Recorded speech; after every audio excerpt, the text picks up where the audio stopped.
Salut à tous. Alors aujourd'hui on va faire enfin une vidéo rechargement sur la chaîne depuis un paquet de temps. Je vais vous présenter ma LeLoadmaster. C'est une presse que j'utilise depuis quasiment presque 5 ans, on va dire 4 ans et demi. Donc du coup je vais pouvoir vous faire un peu mon retour d'expérience sur cette presse. Alors je vous l'avais déjà présenté un peu son fonctionnement etc au tout début de la chaîne, c'était il y a quasiment 5 ans aussi. Donc je vous mets le lien dans la fiche, vous pouvez aller voir, franchement c'est un peu marrant. La chaîne a quand même un petit peu évolué. Et donc oui, ça fait presque 5 ans, on vient de passer les 30 000 abonnés. Donc merci de votre soutien car vous êtes de plus en plus nombreux et grâce à ça on peut commencer à faire des choses de plus en plus sympas. Enfin bref, en 5 ans j'estime que j'ai fait entre 15 000 cartouches de 9 mm et 3 000 cartouches de 5,56-45. Enfin du 223, on va pas commencer à chipoter ici. Donc elle a quand même bien servi. Qu'est-ce qu'on va voir ensemble aujourd'hui? Bah déjà on va présenter la presse pour ceux qui la connaissent pas. Ensuite l'usure de la presse, voir un petit peu ce que j'ai dû changer, ce que j'ai dû adapter pour améliorer. On va voir aussi la configuration que j'ai retenue sur les outils, à quel poste etc. Ça va être intéressant ça pour vous, pour ceux qui ont peut-être une LeLoadmaster qui galèrent un peu avec. Évidemment, vous l'avez vu, je vais aussi vous présenter l'équipement que j'ai fait pour la presse pour gagner en cadence et puis en qualité de rechargement, puis surtout en confort. On va voir aussi un peu la cadence de cartouche qu'on peut faire avec ce type de machine, alors surtout équipé comme ça, et le changement de calibre aussi, voir si c'est simple, est-ce que ça prend une demi-journée pour changer de calibre sur cette presse. On va voir un peu ensemble ce que ça donne. Évidemment, pour conclure, je vais vous donner mon avis sur cette presse. Est-ce que ça vaut le coup? Est-ce que c'est quand même bien pour faire du rechargement? On va voir ça ensemble. Alors avant de commencer cette vidéo, la vidéo d'aujourd'hui est sponsorisée par Meccarena et pas Macarena. Alors ce jeu c'est quoi? C'est des combats de robots en ligne avec des combats hyper rapides histoire de pas passer une éternité sur le jeu. Les robots ils sont plutôt rapides, tu te fais pas chier à traverser la carte. Donc ouais, contrairement aux autres jeux de robots, celui-là il est beaucoup plus dynamique. Ce qui est bien aussi c'est qu'il y a plein de maps. Par exemple tu as celle-là, c'est une des plus petites, alors du coup le combat il est vachement intense. Tu as aussi plusieurs types de parties comme les matchs à mort par équipe, alors soit 2 contre 2, soit 5 contre 5. Et aussi tu as le classique capture de drapeau, c'est celui que j'utilise le plus. Ce qui est bien dans le jeu aussi c'est que tu peux quand même jouer quelques tactiques, soit le combat rapproché, soit le combat on va dire à moyenne distance, soit à longue distance. Donc ça c'est bien parce que du coup tu as plusieurs robots, plusieurs types. Par exemple tu as... Alors lui franchement il est top, alors ça c'est vraiment pour du combat rapproché parce qu'en fait tu as une compétence qui te permet de foncer sur ton ennemi pour lui infliger pas mal de dégâts. Moi franchement je l'utilise tout le temps. Donc là tu vois par exemple dans mon jeu, là je balance d'abord des petites roquettes pour pouvoir bien lui faire mal. J'arrive un petit peu à me rapprocher au fur et à mesure, j'ai toujours une genre de Gatling pour pouvoir lui tirer dessus, pour pouvoir le défoncer. Et puis dès qu'il lui reste pas beaucoup de vie, je lui fonce dedans pour pouvoir l'achever. Alors généralement ça c'est ma technique qui marche tout le temps. Et franchement ça marche plutôt bien et je m'éclate bien. Alors comme vous l'avez vu, c'est pas du tout un jeu à la première personne hyper réflexe, mais n'empêche que ça reste quand même vachement dynamique. Donc c'est vraiment une vue par-dessus de ton robot et moi je trouve ça pas mal parce que tu vois mieux ton environnement. Mais bon, le jeu il est quand même assez dynamique, t'as vraiment pas le temps de te faire chier. Alors évidemment dans Meccarena il y a des tonnes de nouveautés ce mois-ci. Il y a un tout nouveau pilote qui s'appelle Maverick. Ils ont totalement rénové la carte Paradise Plaza qui est vraiment top franchement pour le combat dynamique comme d'hab. Le mois entier sera plein d'événements spéciaux évidemment. Alors t'auras l'événement de la Saint-Patrick et du carnaval brésilien, pourquoi pas. Et grâce à ces événements vous pourrez gagner des skins spécifiques à la Saint-Patrick. Un nouveau pilote qui s'appelle Helmut et évidemment plein d'autres choses. Alors évidemment vous pouvez le télécharger gratuitement sur iOS et sur Android. N'hésitez pas à utiliser mon lien en description ou en scannant mon QR code qui est affiché à l'écran. Grâce à ça vous allez gagner un skin moissonneur d'acier, 70 000 crédits et franchement c'est pas mal, et 500 pièces A. Franchement pour vous aider à démarrer dans le jeu c'est top. Du coup si vous voulez me retrouver facilement sur le jeu, vous pouvez passer directement via mon ID qui se trouve juste ici sous Tir National. Alors perdez pas trop de temps, rejoignez-moi directement sur le jeu. Moi mon nom c'est Tir National, ajoutez-moi comme ami et on aura peut-être le temps de jouer quelques parties ensemble.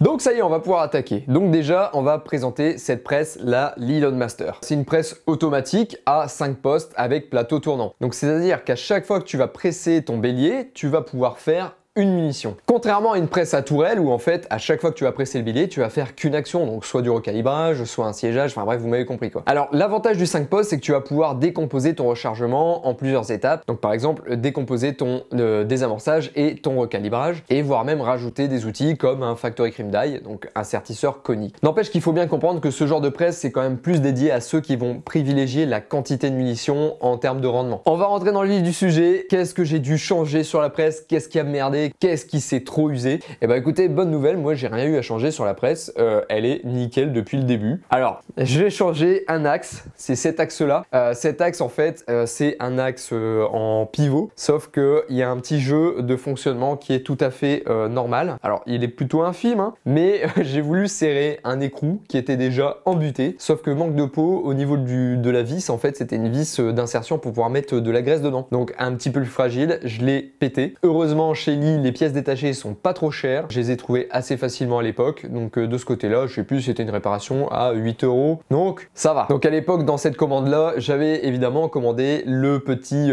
poussoir qui vient tourner le shell plate. Alors, évidemment, je me suis dit, c'est une pièce d'usure, je vais le commander pour le changer plus tard, au cas où. Et ben, en fait, cette pièce, je l'ai encore neuve dans un bac et je l'ai toujours pas changée. En termes d'usure sur la presse, c'est pas déconnant en fait. Alors maintenant, on va parler un petit peu de la configuration des outils sur la presse. Avec une Loadmaster, chacun a un petit peu sa petite popote, etc. Moi, je vais vous présenter la mienne, c'est celle qui me satisfait le plus et c'est celle avec laquelle j'ai la meilleure précision en termes de LHT et c'est celle aussi où j'ai le moins d'incidents de rechargement et c'est là vraiment le plus important parce qu'il faut savoir, c'est que la Lee Loadmaster, pour moi, ça reste une bonne presse. Je conclurai un petit peu les avantages et inconvénients à la fin, mais ça reste une presse qu'il faut comprendre et ça reste une presse où il faut quand même un certain raisonnement technique pour pouvoir la faire fonctionner de la meilleure des façons. Donc en poste 1, j'ai tout simplement mis un désamorceur universel de chez Lee. Tous mes outils que j'ai aujourd'hui, c'est du Lee. Peut-être qu'à l'avenir, j'essaierai autre chose, mais aujourd'hui, du Lee, ça me convient très bien. Cet outil, je l'ai juste réglé pour faire en sorte qu'elle dépasse la tige de désamorçage d'au moins 2 fois la hauteur d'une amorce, histoire qu'elle soit bien évacuée. Parce que si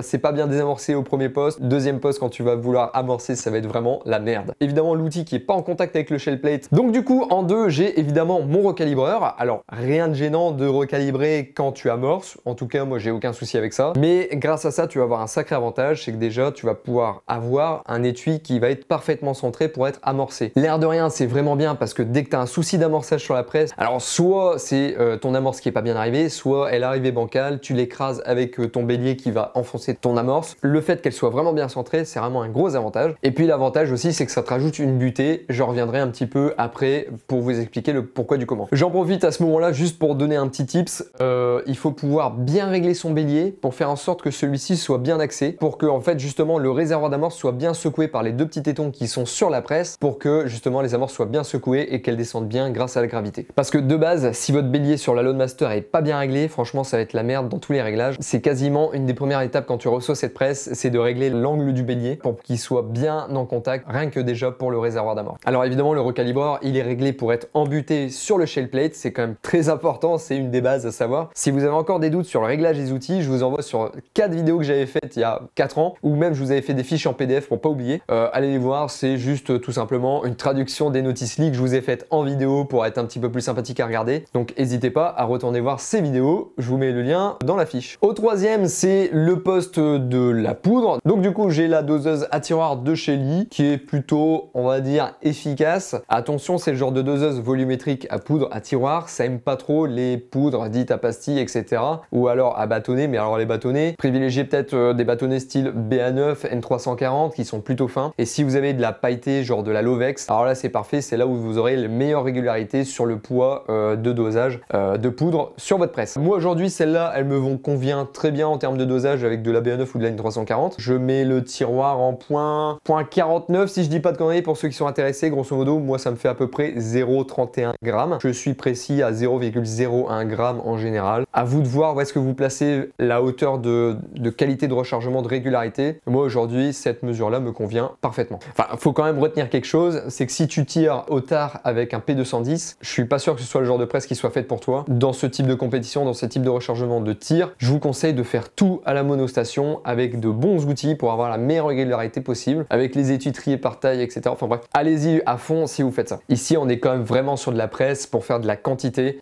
Tous ceux qui font du tir loisir, du TSV, c'est parfait. Et évidemment, sur ce poste-là, l'outil permet de faire un évasement. Je vous conseille de le faire pas trop, faut pas abuser, mais faut le faire d'une façon assez correcte pour qu'au poste d'après, ça soit beaucoup plus simple pour vous de pouvoir positionner votre ogive. Que vous le fassiez à la main, du coup, vous allez peut-être évaser un petit peu plus pour que l'ogive repose bien centrée sur l'étui. Là, aujourd'hui, moi, je suis équipé en bullet feeder, donc je suis pas trop gêné de ce côté-là. Mon évasement est plutôt léger et aujourd'hui, ça me convient très bien. Et donc, du coup, quatrième poste, et ben, on va siéger cette ogive. Alors, sur la presse, vous verrez que moi, j'ai un bullet feeder. J'en parlerai un petit peu après sur les améliorations que j'ai faites sur la presse. Donc du coup, quatrième poste, siégeage d'ogive. L'outil de base de chez Lee, il est réglé assez haut pour pas pouvoir faire de sertissage parce que du coup, sur le poste 5, j'ai le Factory Cream Die. Donc c'est un sertisseur conique avec un recalibreur en tungstène. L'avantage de cet outil-là du Factory Cream Die, c'est qu'il va pouvoir déjà de 1 refermer un petit peu ton évasement pour le peu que tu l'as fait un petit peu costaud sur l'étape d'avant. L'avantage du sertissage conique, c'est que c'est un sertissage qui est beaucoup plus propre, beaucoup plus homogène et qui est réglable beaucoup plus facilement que sur l'outil de siégeage d'ogive. C'est un outil que je vous conseille fortement, franchement, il coûte pas grand chose, donc ce serait con de s'en priver. Et donc du coup, cette config là, moi c'est celle qui me convient le mieux, c'est celle avec laquelle j'ai une meilleure LHT constante. Ça reste une très bonne presse, mais c'est pas la presse automatique sur laquelle tu vas pouvoir faire la meilleure précision. Comme je disais avant, ça dépend de ce que tu attends de la presse. Pour du loisir du TSV, ça fonctionne déjà très bien. Mais alors, juste pour conclure un petit peu sur la config que j'ai fait sur cette presse là, je veux juste noter quand même 2 points importants. C'est tout simplement le recalibreur en poste 2 et le Factory Cream Die en poste 5. L'avantage d'avoir ces 2 outils là, c'est que c'est 2 outils qui sont en contact avec le shell plate. Réglez-les un petit poil serré. Alors attention, le réglage devient un petit peu fin là-dessus. De toute façon, généralement, les réglages sont fins sur la Lilion Master. Mais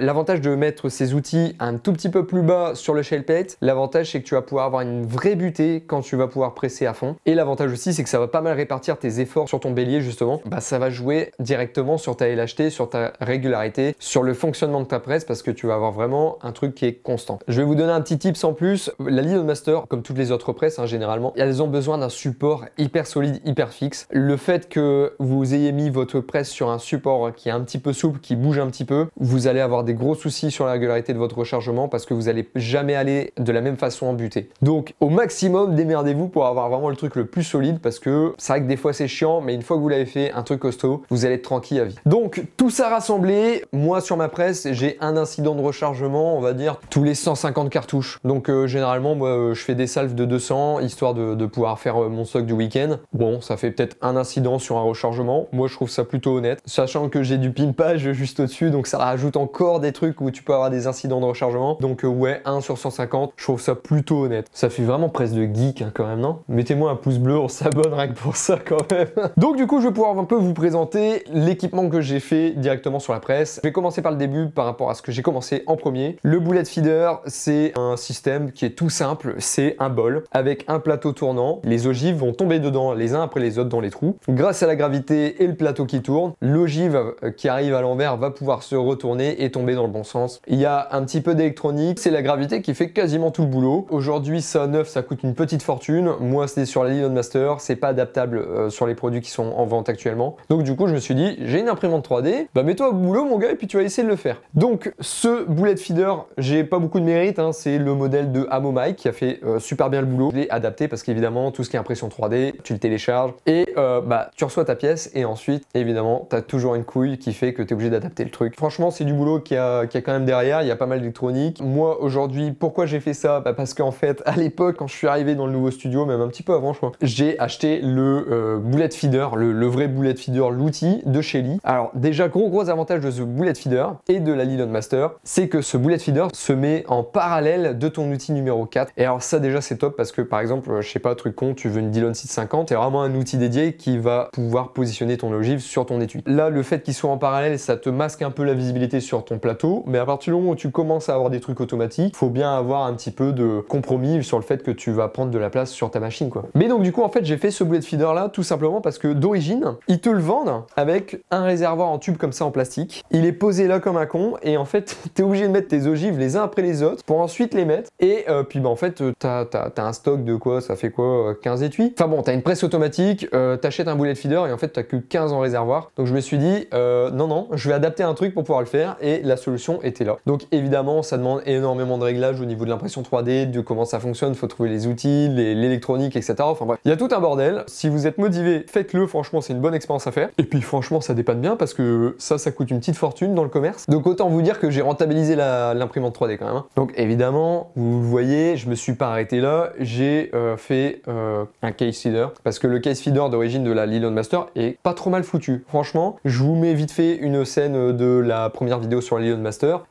Ça fonctionne bien, tu mets une pièce de 5 centimes je crois au milieu, tu secoues, t'avais peut-être 50 étuis dans ton case feeder d'origine qui fonctionnait pas trop mal. Fallait juste pas oublier de le tourner, mais généralement c'était bien. Mais bon, je me suis pas arrêté là, donc du coup j'ai imprimé celui-là. Case feeder, c'est c'est un truc que j'ai trouvé sur Thingiverse. C'était un case feeder qui était fait pour les Dillon 650 XL. Déjà sur le principe, il y a quelque chose de très différent entre la 650 et la Loadmaster, c'est que la 650, l'arrivée d'étui, elle est fixe. Que l'arrivée d'étui sur la Loadmaster, elle est mobile, elle bouge avec le bélier. J'ai dû faire un petit système de pivot glissant, bah ça fonctionne plutôt bien, donc j'en suis plutôt content, mais pareil, pensez pas que vous allez acheter une imprimante 3D, que vous allez imprimer, et puis vite fait de vis sur la Loadmaster et que ça démarre quoi. Non, non, il y a beaucoup d'adaptations. J'ai quand même bien rentabilisé l'imprimante 3D, parce que là, cumulé, je crois que le bullet feeder dans le commerce, il fait quasiment 500, et le case feeder, il fait un petit 400, c'est 450 je crois. Après, ceux que vous achetez dans le commerce, c'est du plug and play. Vous l'achetez, vous le branchez, ça fonctionne, vous n'aurez pas d'incident, etc. Ça sera adaptable. Donc voilà, mais pas sur une Loadmaster, que sur du 650 XL, de la Square Deal B, je crois. Après, il y a aussi Hornady en presse automatique, mais je vais essentiellement me concentrer sur Dillon en comparaison, parce que c'est vraiment le cœur du marché, on va dire. En petit pimpage 3D, qu'est-ce que j'ai rajouté d'autre? J'ai rajouté un système de verrouillage,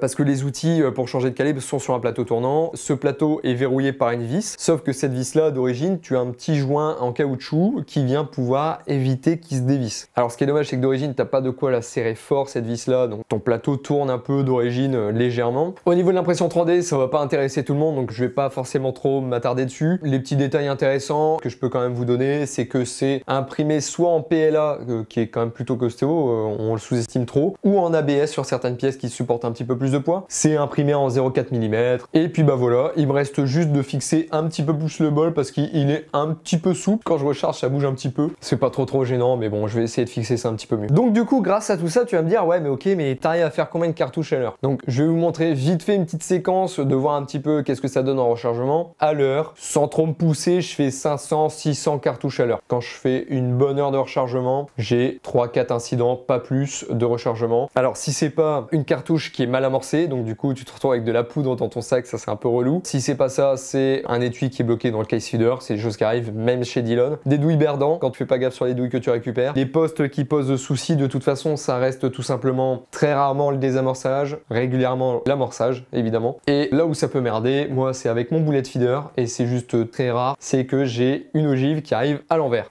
Donc du coup, si elle arrive à l'envers, c'est pas trop grave, au pire ça te fait une wad cutter. De temps en temps ça se tire bien, tu vois bien ton impact. Donc non, je déconne, ça se voit vite, tu l'entends au bruit quand ça arrive, donc en fait tu retournes ton ogive et tout se passe bien. Donc moi avec cette presse là, ouais, 500-600 à l'heure pour une Loadmaster, c'est pas mal. Je pense que à l'époque, quand j'avais que le case feeder mais d'origine, donc on va dire un manuel, et sans bullet feeder, j'avais plutôt 400-500. Le fait d'avoir le bullet feeder, c'est un confort en plus parce que ça te permet de te concentrer beaucoup plus sur tes composants, donc tes amorces qui arrivent bien, ta poudre qui est bien dosée, parce que faut jamais oublier que ton rechargement peut devenir dangereux. Donc n'hésitez pas à faire des contrôles réguliers, ça reste important, c'est du rechargement, ça reste ta sécurité qui est derrière, hein, faut pas l'oublier. Donc on va conclure un petit peu sur mon avis sur cette Loadmaster. Toi qui hésites peut-être avec une Dillon 650, je vais peut-être pouvoir répondre à quelques questions. Déjà, les points forts de la Loadmaster. J'en parlais un petit peu au début, les 5 postes, le fait qu'elle soit automatique, parce que si tu compares avec une Dillon 550 RL, si je dis pas de conneries, elle est très bien, hein, mais le plateau il tourne pas tout seul. C'est le gros point d'or de cette presse là. Je vais pas trop m'aventurer là-dessus, mais bon bref. Qu'est-ce qu'il y a d'autre? Le fait qu'il y ait peu d'usure, enfin voilà, j'ai quand même un paquet de cartouches derrière moi et j'ai vraiment pas beaucoup d'usure. Le fait que tu puisses facilement changer de calibre, t'as pas besoin de passer une demi-heure, 3/4 d'heure avec ça. C'est que d'origine, elle est vendue avec un